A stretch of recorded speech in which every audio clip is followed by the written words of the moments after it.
being premature and allow dangerous people to stay on the street. All right, we're going to go, Craig McCarthy, you opposed? Commissioner, can you say how many in the LGBTQ plus community were victims of these crimes? And the drugs was obviously a fentanyl and the 2 overdoses, but were the drugs similar in the 15 other cases? Did that make it difficult to connect all the cases, or is it just this tragic accident or tragic incident with these 2 overdoses? I'll ask Chief Essig to discuss the investigation. So in terms of the drug overdoses, the 2 drugs that we know were used for those 2 were the fentanyl, fluorofentanyl, lidocaine, cocaine. What was the first part of your question? How many members of the LGBTQ plus community were? We know many, if not most, were members.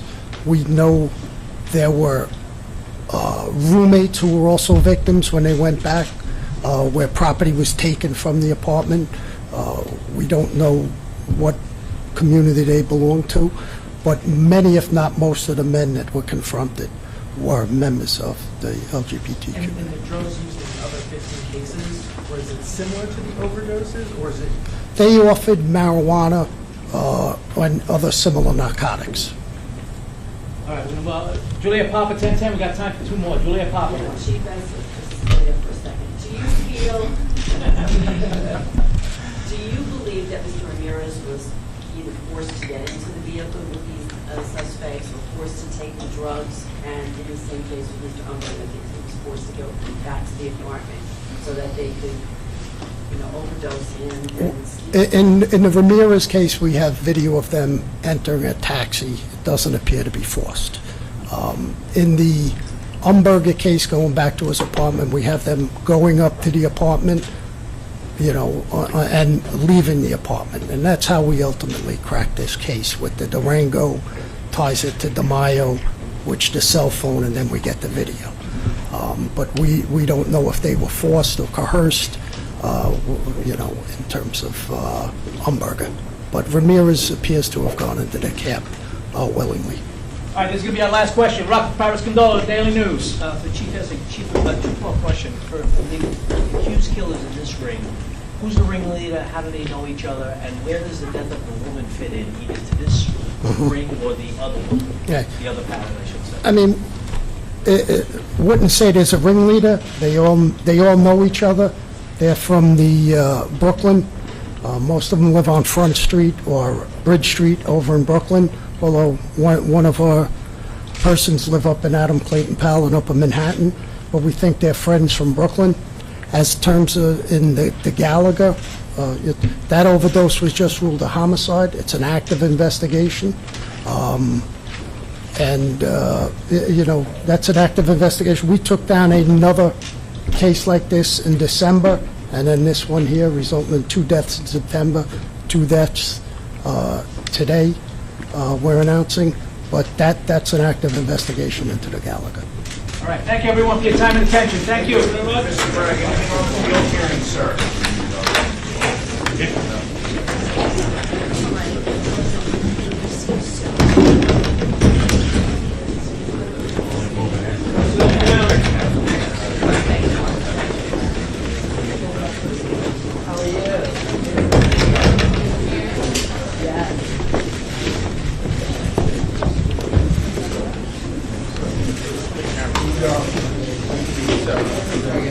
Yeah.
2021 and August 28, 2022. Male victims were offered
cherry-pick evidence to push a partisan political narrative that vilify public health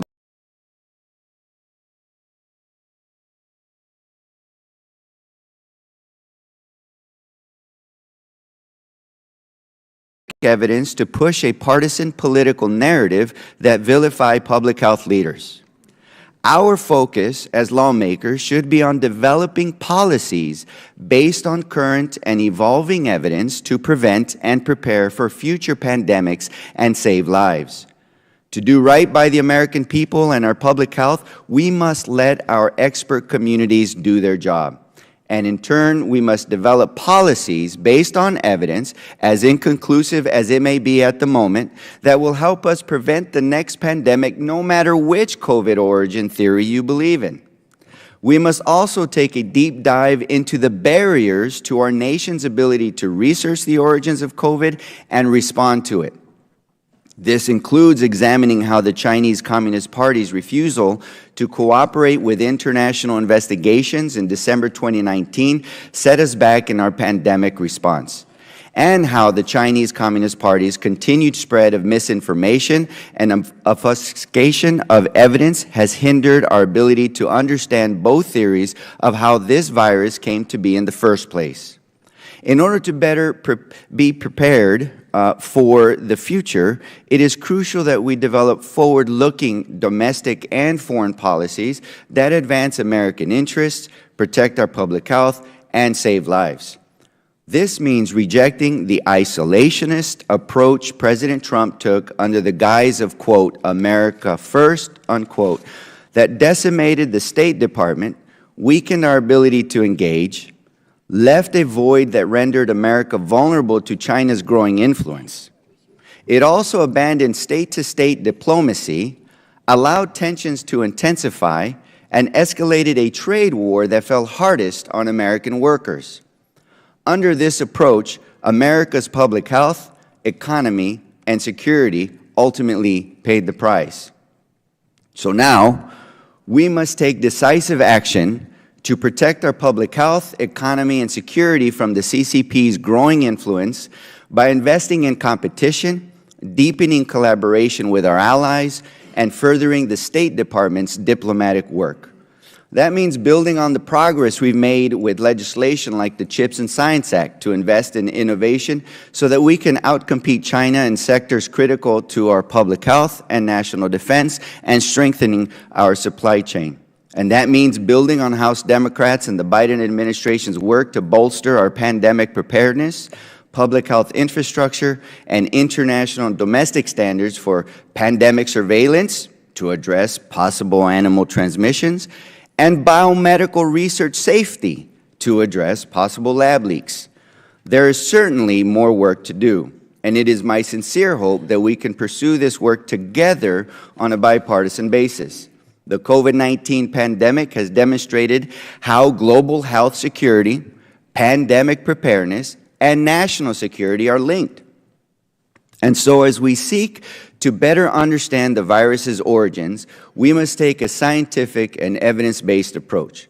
As physician and ranking member of this select subcommittee, I take this charge seriously of putting people over politics to protect our public health.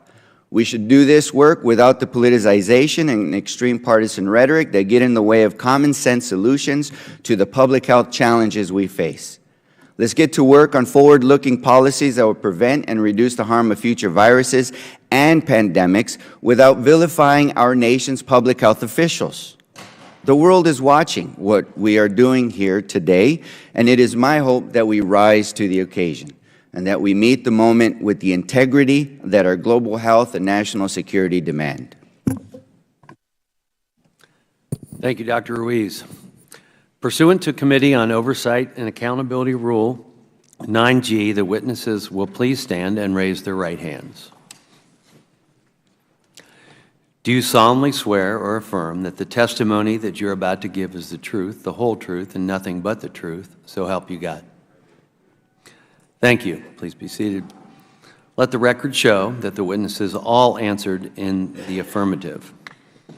Our witnesses today are the Honorable John Ratcliffe. Director Ratcliffe was most recently the Director of National Intelligence, serving as the Principal Intelligence Advisor to the President. Prior to that, he served in Congress and as a member of the House Intelligence, Homeland Security, and Judiciary Committees. Mr. David Feith. Mr. Feith is currently an Adjunct Senior Fellow at the Center for a New American Security. He was previously the Deputy Assistant Secretary of State for East Asian and Pacific Affairs. And Dr. Mark Lowenthal.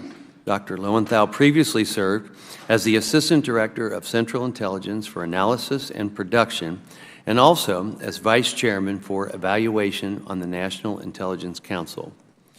The Select Subcommittee certainly appreciates you all for being here today. We appreciate your service and we look forward to your testimony. Let me remind the witnesses that we have read your written statements and they will appear in full in the hearing record. Please limit your oral statements to 5 minutes. As a reminder, please press the button on the microphone in front of you so that it is on and the members can hear you. When you begin to speak, the light in front of you will turn green. After 4 minutes, the light will turn yellow. When the red light comes on, your 5 minutes has expired, and we would ask that you please wrap up. I now recognize Director Ratcliffe to give an opening statement. Chairman Wenstrup, Ranking Member Ruiz, members of the committee, it's a pleasure for me to be back in the House of Representatives, where I spent 6 years serving on the House Intelligence, Judiciary, and Homeland Security Committees before leaving Congress when I was confirmed by the Senate to serve as the Director of National Intelligence in the Trump administration. My confirmation was actually the first in-person Senate hearing after the COVID-19 pandemic began, and during it, I promised to ensure that the intelligence community would be laser-focused on getting answers to the virus's origins and spread. What follows is a brief, unclassified overview of what the intelligence community learned and knows, a synopsis of the relevant challenges that I encountered during this effort, and where I believe we must go from here. First, let me state the bottom line up front. My informed assessment, as a person with as much access as anyone to our government's intelligence during the initial year of the pandemic, has been and continues to be that a lab leak is the only explanation credibly supported by our intelligence, by science, and by common sense. From a view inside the IC, if our intelligence and evidence supporting a lab leak theory was placed side by side with our intelligence and evidence pointing to a natural origins or spillover theory, the lab leak side of the ledger would be long, convincing, even overwhelming, while the spillover side would be nearly empty and tenuous. Were this a trial, a preponderance of circumstantial evidence provided by our intelligence would compel a jury finding of guilt to an accusation that coronavirus research in the Wuhan labs was responsible for the pandemic, and likewise, the Chinese Communist Party would be guilty of going to great lengths to cover up the virus's origins, from destroying medical tests, samples, and data, to intimidating and disappearing witnesses and journalists, to lying and coercing global health authorities, even spreading propaganda that the virus originated here in the United States by the U.S. military. Their efforts continue to this day, as the Chinese embassy has formally objected to this hearing and this committee's efforts to ascertain the truth. And the Chinese government has done all of this while proving itself incapable of offering even a shred of exculpatory evidence. The intelligence community's sources on this issue are numerous, diverse, and unassailable, and I hope that the recent unanimous congressional support to require the declassification of our COVID origins material will make some of this available to you and the American people. Right now, a few of the intelligence community's agencies are publicly assessing that COVID-19 virus originated from a lab leak in Wuhan, and as this shift continues, the day will come when every single agency in the IC will make the same assessment, which begs the question, why have they not to this point? It's a simple and obvious question that does not have a simple answer. The challenges that I and other senior Trump administration officials encountered while in office included legitimate concerns about our closely held sources and methods of intelligence, as well as illegitimate roadblocks that related to professional conflicts of interest and partisan politics. These included the headwinds created when a lab leak assessment was initially labeled falsely and falsely reported with near unanimity as a conspiracy theory by conflicted scientists and by mainstream press, while also being censored as disinformation by social media giants. Internally, national and electoral politics were also influencing the analysis of our intelligence on China within the IC, as reflected in the January 6, 2021 report by the intelligence community's Analytical Ombudsman. As a career non-political official, the Ombudsman found, quote, analysts appeared reluctant to have their analysis on China brought forward because they tend to disagree with the Trump administration's policies, saying, in effect, I don't want our intelligence used to support those policies, end quote. To this day, the CIA, which I believe is unquestionably the world's premier spy agency with an unrivaled capacity to acquire information, has continued to state that it does not have enough information to make any formal assessment. To put it bluntly, I think this is unjustifiable and a reflection not that the agency can't make an assessment with any confidence, but that it won't. Some 3.5 years later, the only plausible assessment the agency could make with any level of confidence is that a virus which killed over 1 million Americans originated in a Chinese lab whose research included work for the Chinese military. And such an assessment would obviously have enormous geopolitical implications that I believe the current administration does not want to face head on. Let me close by saying that I think that the search for the truth should drive where we go from here, and everyone, from our intelligence agencies to members of the administration, to members of Congress, to public health officials, should put politics aside and let our intelligence speak the truth about what happened. Speak the truth to the Americans who deserve that truth, deserve justice, and deserve accountability, and only by seeking truth, justice, and accountability for this pandemic can we achieve the other equally important goal of preventing the next pandemic. Thank you, and I look forward to your questions. Thank you, Director. I now recognize Mr. Feith to give an opening statement. Chairman Wenstrup, Ranking Member Ruiz, and select subcommittee members, thanks for this opportunity. My written testimony that I've submitted has 3 elements.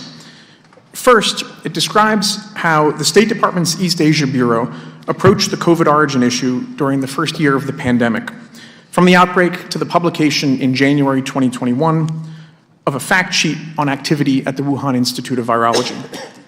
Second, it describes the terribly damaging effects of our public health establishment's efforts to stigmatize the very notion that COVID may have emerged from a laboratory accident.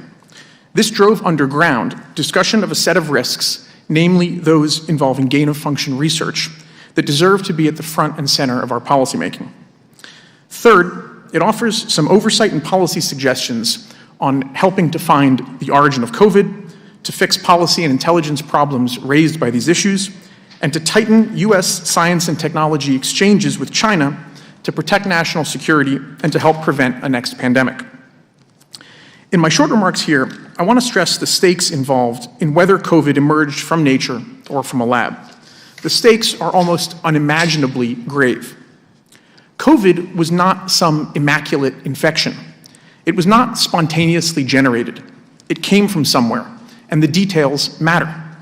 If it emerged naturally, it implies certain things about human interactions with nature where the risks are sizable enough. But if it emerged from a lab, particularly one conducting gain-of-function virology experiments with technologies invented only a few years ago, then this was akin to a Hiroshima event, revealing new and modern high-tech risks to human civilizations and even to our species. This is what makes it such a scandal that many of the most influential U.S. government and academic authorities on virology were coordinating to, as one said, disprove any type of lab theory. These officials and scientists knew that COVID may have come from a lab. They knew that a lab leak could have resulted from research in Wuhan funded by the US government. And they knew that if such research were in fact part of COVID's origin, they could face professional and personal embarrassment. So these officials and scientists evidently collaborated to convince the government and the public not to investigate the origin of COVID, at least not in a fashion that followed the evidence down paths that could point to a lab origin. The misdirection tactics worked. The lab leak theory became stigmatized, driven underground. And yet evidence continued to mount in its favor. By late 2020, colleagues at State flagged new US government information that underscored the plausibility of a lab leak. Most significant, there were sick researchers inside the Wuhan Institute of Virology just before the public outbreak in Wuhan. That same Wuhan lab had a long record of secrecy about its coronavirus research and undisclosed ties with China's military. Working with ODNI, we at State arranged to make this information public. Some of our colleagues warned us not to. They said not to highlight China's gain-of-function research, lest we draw attention to the US government's own role in such research and open a Pandora's box. It wasn't clear exactly what these colleagues feared, but their seeming demand for non-transparency was unpersuasive. On January 15, 2021, we published a fact sheet on activity at the Wuhan Institute of Virology. In the months that followed, the lab leak possibility began to force its way into the mainstream. By May 2021, President Biden himself recognized the significance of the lab leak possibility and ordered a 90-day review of US intelligence. Unfortunately, progress since then has been limited. We now know that the FBI and the Department of Energy both assess that a lab leak is most likely. That's important. But we don't need a running intelligence community straw poll as much as we need a transparent, whole-of-government campaign to recognize the gravely high stakes of the lab leak possibility and pursue appropriate policy reforms. Gain-of-function technologies of the kind that emerged only in the last 10 to 15 years, where the deadliest viruses can conceivably be fused with the most infectious ones, appear to pose a species-level risk to human life. It has been commonly said for 75 years that nuclear weapons could destroy the world or humanity, and so they might. But that would likely require many decisions in at least two capitals over some sustained period of time. The gain-of-function risk is that one mistake in one place, let alone one deliberate act by some actor, is all that it takes.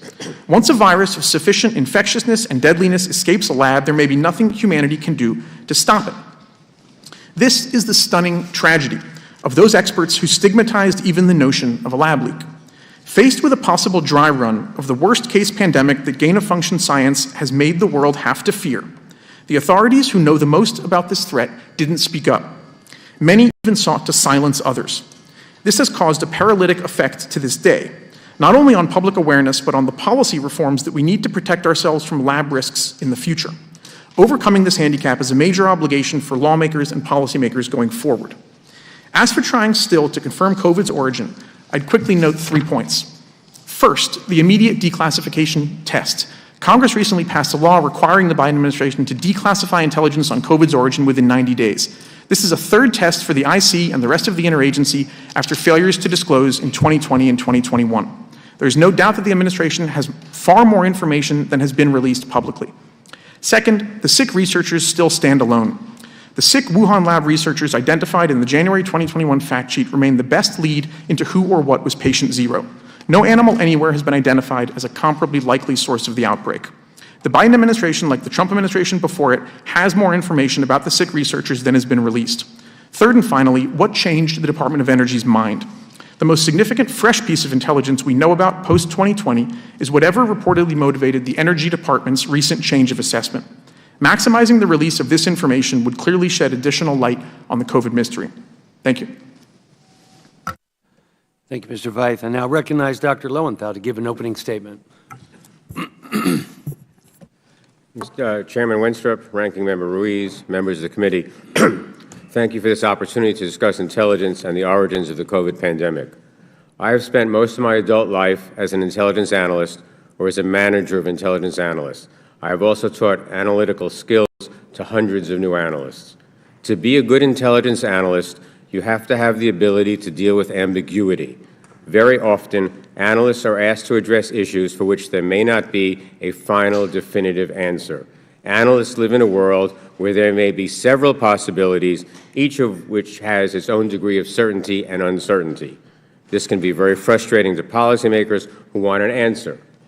Given the available intelligence and our own expertise, a specific answer cannot always be determined. This seems to be the case at this point in terms of the origin of the coronavirus in China. There has not been sufficient intelligence to date to make a firm judgment as to whether the virus occurred naturally or was the result of activity in a lab, whether witting or accidental. The ODNI's October 2021 declassified assessment on COVID-19 origins, which you both cited, reflects this uncertainty. 4 intelligence agencies assess that the virus originated naturally with low confidence.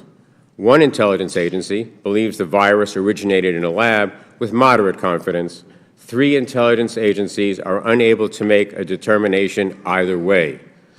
Again, this can be frustrating to policymakers, but that is the nature of intelligence. One of the points that I stress to new analysts is that you want your reader, the policymaker, to understand and appreciate your uncertainty as well as your certainty, because they will be making decisions based on your analysis, and you do not want to portray a confidence and a certainty that misrepresents your intelligence. Absent greater cooperation and transparency from China, which seems highly unlikely, we may never resolve this issue with certainty. It is important that we look back at the intelligence and policy experience from the pandemic and ask ourselves, what can we do better next time? I have a few recommendations. We should consider creating a National Intelligence Officer for Health Issues, who, with his or her office, would serve as the focal point for U.S. intelligence collection and analysis, not only on health issues that threaten the United States, but also looking at health issues worldwide that can be destabilizing regionally. The intelligence community likely needs to hire analysts with backgrounds in medicine, epidemiology, and other areas. There is a section of the Centers for Disease Control that has TS/SCI cleared analysts, but I think the larger intelligence community needs more in-house expertise in these issues. Finally, it is important to avoid politicizing intelligence efforts on issues like the COVID pandemic. The intelligence community prides itself on being nonpartisan and objective, and I believe we meet these standards on a high, consistent basis. Intelligence may sometimes be discomforting, but that does not mean that it may run counter to preferred policy preferences, but that does not mean that it is partisan or subjective. It becomes increasingly difficult for intelligence officers to do their best work when they are put under constant partisan pressure or when they are consistently accused of being partisan. Some people refer to the role of the intelligence community as telling truth to power. I find that phrase objectionable, as it is arrogant, and, more to the point, we do not have truth in many cases, but well-sourced, well-thought-out analytic conclusions. These will sometimes run counter to the preferred views or outcomes of policymakers. That does not mean the intelligence has been politicized. It means that intelligence is being honest when talking to power. That is a great responsibility, and the intelligence community takes it very seriously. Thank you very much. I look forward to your questions. Thank you all very much. I now recognize myself for a series of questions. If you have had the chance to follow the initial workings of this subcommittee to date, you would know that the drive of this committee is to perform an after-action review, have lessons learned, create a path forward for any future pandemic so that we may be able to predict, prepare for, protect ourselves, and hopefully prevent any future pandemic. This, I believe, would be consistent with the suggestion made by Dr. Lowenthal. Hopefully, we may produce a product that will allow us to certainly be better next time out of this committee. It's a fair question why decisions may have been made. Were they based on data, hypothesis? Were there motives to the decisions, such as personal gain or political gain? All fair questions. Dr. Lowenthal recommended having a National Intelligence Officer for Health. In many ways, I believe we have this with the National Center for Medical Intelligence, but we may need to expand their role. It was also suggested that the intelligence community hire experts with backgrounds in medicine and epidemiology and other specialties. And I agree with that, and that's why I've been requesting from OD&I information concerning those experts that they have consulted during their review of the origins question. I'm interested in knowing which actual specialists weighed in for each component of the IC. If one agency has 20 virologists and another has none, that can make a huge difference in an analyst's outcomes. So I'm curious as to why so many agencies have different opinions on this. The expertise of those that have contributed to each agency matters and makes a difference. For this committee, I have stated that honesty is non-negotiable. That requires truth. And I understand that 100% certainty in an analysis is difficult to come by. But what can be truthful is the level of confidence in an analytic summary. Unfortunately, during my time on the Intelligence Committee, I've seen cases of what seems to be political partisanship. I've seen a situation where analysts came forward as whistleblowers, charging that their analyses were changed or ignored for political purposes. In other words, their analysis stated that things were going badly, and yet after going up the chain, a politician stated that everything was going well. Mr. Ratcliffe, as OD&I, did you ever feel that information was being withheld from you or altered in any way, or did you have that concern? Mr. Chairman, I would say that fortunately that did not happen very often, but it did happen on occasion, and I didn't just feel it. As I referenced in my opening remarks, the analytic ombudsman referenced the fact that there were times when intelligence was suppressed. So why and what kind of information was that, if you can share it? Well, as it's already been publicly available, the ombudsman made specific reference to intelligence on China. So did this, in your opinion, hamstring your ability to conduct your job? I think it made it more difficult, but through persistence and some of the things that Mr. Feith talked about, we were able to, in looking at the intelligence, particularly as it related to COVID origins, to still get to a point where we could protect sources and methods, and yet make some of that intelligence available by declassifying it. And he referenced the process whereby we did that through a State Department fact sheet. One of the aspects of this investigation that is most important is learning who the IC consulted with during the review. As I said, we want to know what kinds of experts each component worked with. I'm going to ask each of you, to each witness, do you think this question is an important one when it comes to origins of COVID? I'll begin just by saying it is, because sometimes, in this case particularly, when we're talking about COVID-19, our analytic judgments are framed in part by science. And so who the scientists are and how they're motivated certainly is important. Yes, sir, I'd agree, and just add the element that conflicts of interest in general and with respect to the enormous amount of scientific exchange with China are especially important, as China is central to our national security analytical work going forward. Doctor? I think it's fair to ask the Intelligence Committee who they consulted with, yes. Thank you. Mr. Feith, you were heavily involved in this investigation from the side of the State Department. While you were gathering information, did you struggle to find experts that did not have conflicts of interest? In short, yes, and that problem became clearer in retrospect also. And do you believe these same conflicted scientists may be briefing the IC today? I can't speculate about today, but based on the experience a few years ago, yes. Thank you. Quickly to Director Ratcliffe and Dr. Lowenthal, in your opinion, Is it acceptable or practical to avoid or ignore the truth from Congress if trying not to divulge or to shield a covert operation? I don't think it's ever appropriate to ignore the truth. I think from the intelligence community standpoint, there's an ability to protect sources and methods, but still meet our obligations to keep members of Congress informed through its proper oversight role. Doctor? There is a provision of law that requires that Congress be fully and currently informed of all current and significant anticipated activities. I'm probably the only person in this room who was in the Senate chamber when the Senate Intelligence Committee was created, so I am an advocate for congressional oversight, Mr. Chairman.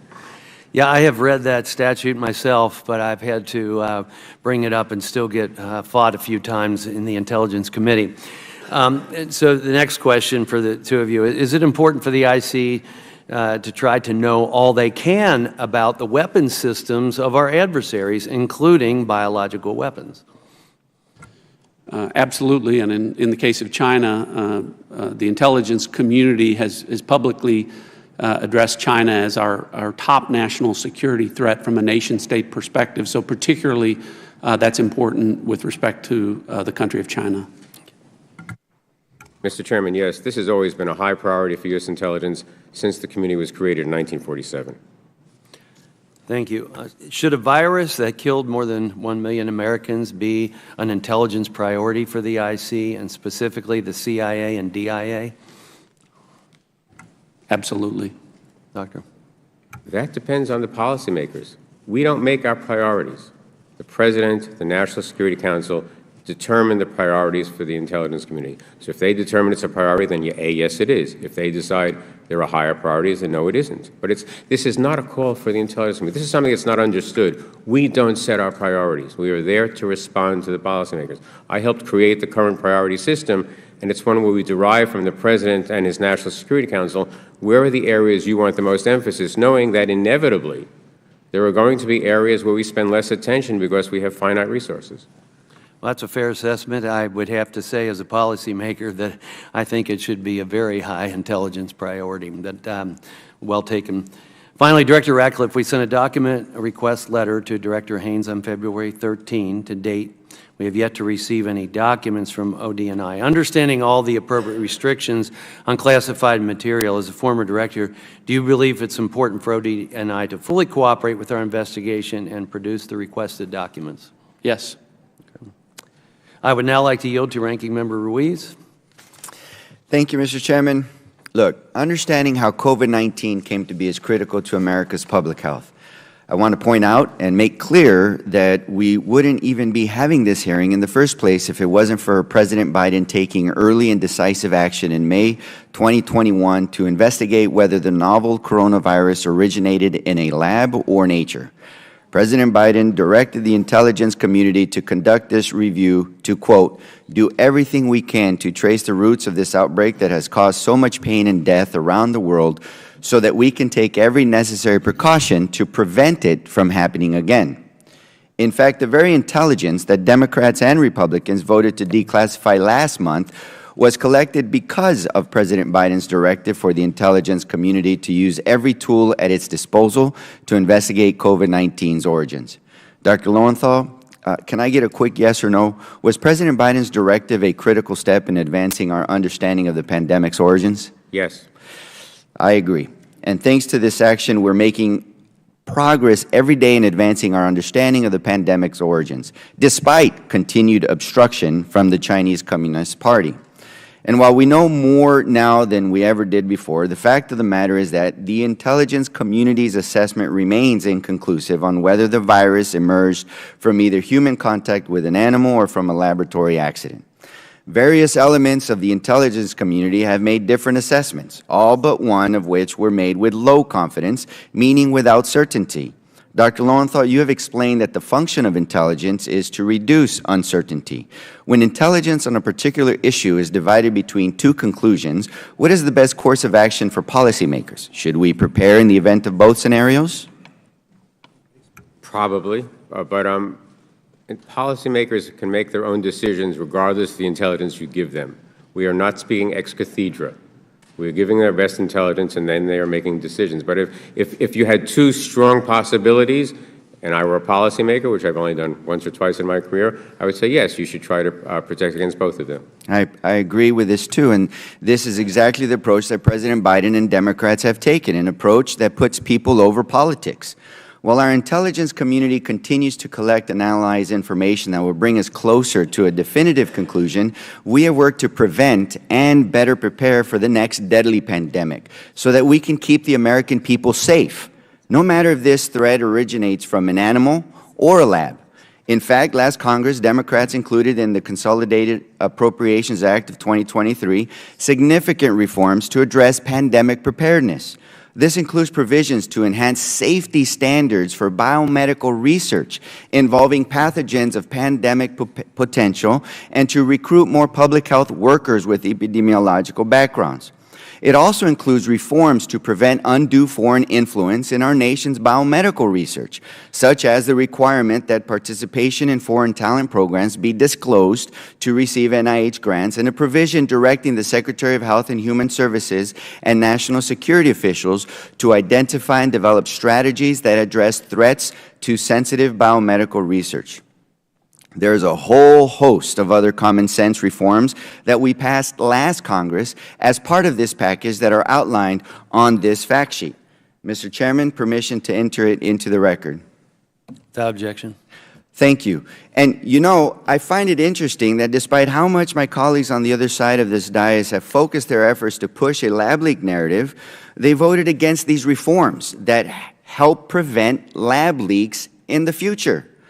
I also want to point out the good work the administration is doing by partnering with our allies to press for strong international standards for biosafety and security as part of its national security strategy. And while these are all good steps forward, I do think that there's more we should do and can do. Dr. Lowenthal, what additional steps should we be taking from an intelligence and policy perspective to build on this work and to better prepare us for future pandemics? Well, I outlined those in my opening statement, Mr. Ruiz, but one of the things you have to remember about the Intelligence Committee is we are a volunteer organization. I cannot draft doctors any more than the military can draft individuals, and so when we go out looking for people, looking for experts, we have to hope they want to come work for us. But we obviously have gaps. The National Military Intelligence Center is there, but they are mostly been devoted to supporting the defense establishment, which is fine. I'm suggesting we need broader expertise than that. But you have to remember, we can only recruit the people who come to the recruiting table. This is one of the great frustrations of my life in my last 3 years at CIA. But we have to look at our expertise across the community, and we have a system for doing that, and ask ourselves, where are the gaps, and then how do I go hire the people to fill in those gaps? Dr. Lowenthal, I received my medical doctorate at Harvard Medical School. I received my master's in public policy from Harvard's Kennedy School. And I realized that when I was at the Kennedy School, the CIA was there recruiting students to join their firm. Yet there was no recruitment happening in the public health school, which I later received a master's in public health from Harvard School of Public Health, or from the Harvard Medical School. So perhaps one of the suggestions would be to entertain the career options for public health and physicians and medical scientists to join the intelligence communities in doing their research as well. I think that would be a good idea. There were also no CIA recruiters, and I got my degree from the Harvard History Department. We tend to, we have to rethink how we recruit. So going to medical schools, public health policy schools would be a very good idea. Thank you. I yield back. I now recognize the chairman of the full committee, Mr. Comer from Kentucky, for 5 minutes of questions. Thank you, Mr. Chairman. I want to thank each of the witnesses for being here today. As I've said from the beginning, discovering the origins of COVID-19 is vital to both the public health and national security of the United States. Former CDC Director Redfield testified last month that this is not simply a scientific question, but also one of intelligence. And I agree with that. And we need to ensure the intelligence is accurate and truthful. On March 17, 2020, one of the most influential papers of all time